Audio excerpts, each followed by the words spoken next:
जय जगन्नाथ। नित्योत्सव नित्य संख्या नित्य श्री नित्य मंगला। ये जहाँ पर आप खड़ा है, आप जो दिख रहा है ये श्री मंदिर है। श्री मंदिर में विभिन्न नित्यकांति चल रहा है। आज ऋषि पंचमी है। ये सप्त ऋषि को आराधना करने के लिए स्वयं महालक्ष्मी ने गमन कर रहा है। कहाँ पर?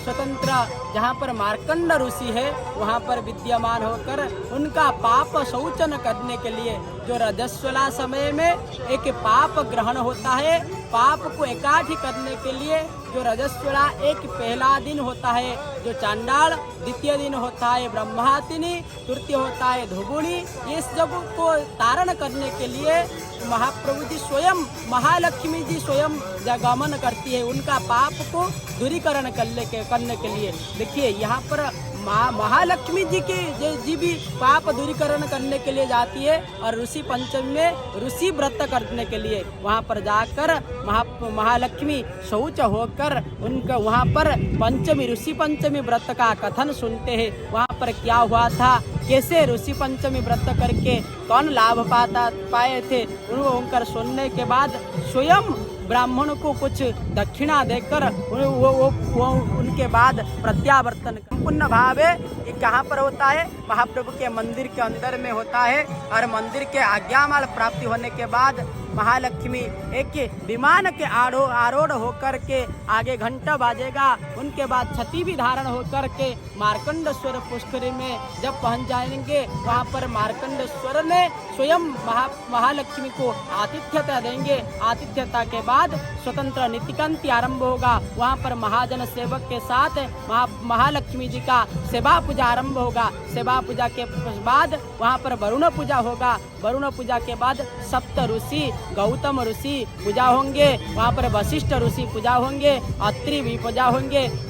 इसी सप्त ऋषि वहाँ पर पूजा होने के बाद वहाँ पर षोडश उपचार से ऋषि को पूजन होगा। ऋषि पूजन के बाद ऋषि पंचमी व्रत का पाठ होगा। पाठ होने के बाद महालक्ष्मी जी का सब कुछ नीति समाप्ति के बाद वहाँ पर दक्षिणा दे करके पुनः प्रत्यावर्तन करती है महालक्ष्मी। ये जो एक उपाख्यान है ये स्वतंत्र उपाख्यान भी है। क्या उपाख्यान? एक ब्राह्मण ने एक राज्य में वास करा था। वो ब्राह्मण एक सुशील नारी को विवाह करने के बाद वो ब्राह्मण ने बड़ा कुटुंब थे। बड़ा कुटुंब के होने के बाद सब आचार व्यवहार से सब कुछ कुटुंब चला रहा था। एक दिन वो उनका जो पत्नी है रजस्वला हो गई। रजस्वला होने के बाद वो कुछ भी स्पर्श करना नहीं। अभी भी जो रजस्वला होता है, जो रजस्वला के दिन 7 दिन कुछ भी छूना मत।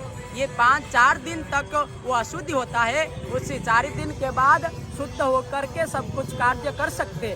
परंतु ये धर्मशास्त्र के मत अनुसार ये 7 दिन व्यापी आप कुछ भी स्पर्श नहीं करना। एक दिन वो कुछ वस्तु को स्पर्श कर दिए, उसके बाद उनका जो मरण हो गए, मरण होने के बाद वो कुकुरी जन्म में संपूर्ण आ गए। ये कुकुरी अर्थात डग, ये डग का जन्म हो गए। उनका जो थे स्वामी उनका भी बलद के रूप में वृषभ के रूप में आ गए। उनके दोनों वहाँ पर हुई इस परिवार से साथ जड़ी होकर रहेंगे, रख करके सेवा कर रहा था। जो भी आता था खाते थे। वो बलद जो होता है वृषभ, वो भी बहुत कष्ट करके जीवन निर्वाह पर करे। ऐसे पुत्र ने एक बार उनका श्राद्ध दिवस आए, श्राद्ध देने के लिए कुछ उपाय चिंतन करके ब्राह्मण भोजन करने के लिए, उसके बाद ब्राह्मण भोजन करने के लिए जो भी प्रसाद बनाया था उसमें थोड़ा सा आ गए, क्या ना जहर आ गए।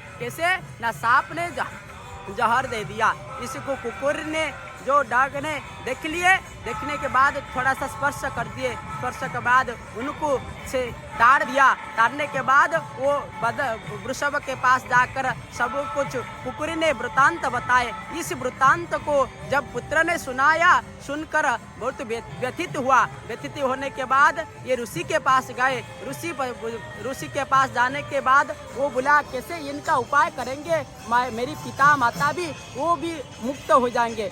उसके लिए उसके बाद ये ऋषि पंचमी व्रत, ये भाद्र मास शुक्ल पक्ष पंचमी तिथि ऋषि पंचमी व्रत के करने के लिए वो उपदेश दिए। वो व्रत करने के बाद स्वयं पिता, उनका पिता और माता भी मुख्य प्राप्ति हुए, वो स्वयं भी मुख्य प्राप्ति हुए। उसके लिए इस व्रत को महालक्ष्मी स्वयं करने के लिए जाती है। सब भी ऋषि पंचमी व्रत करना चाहिए।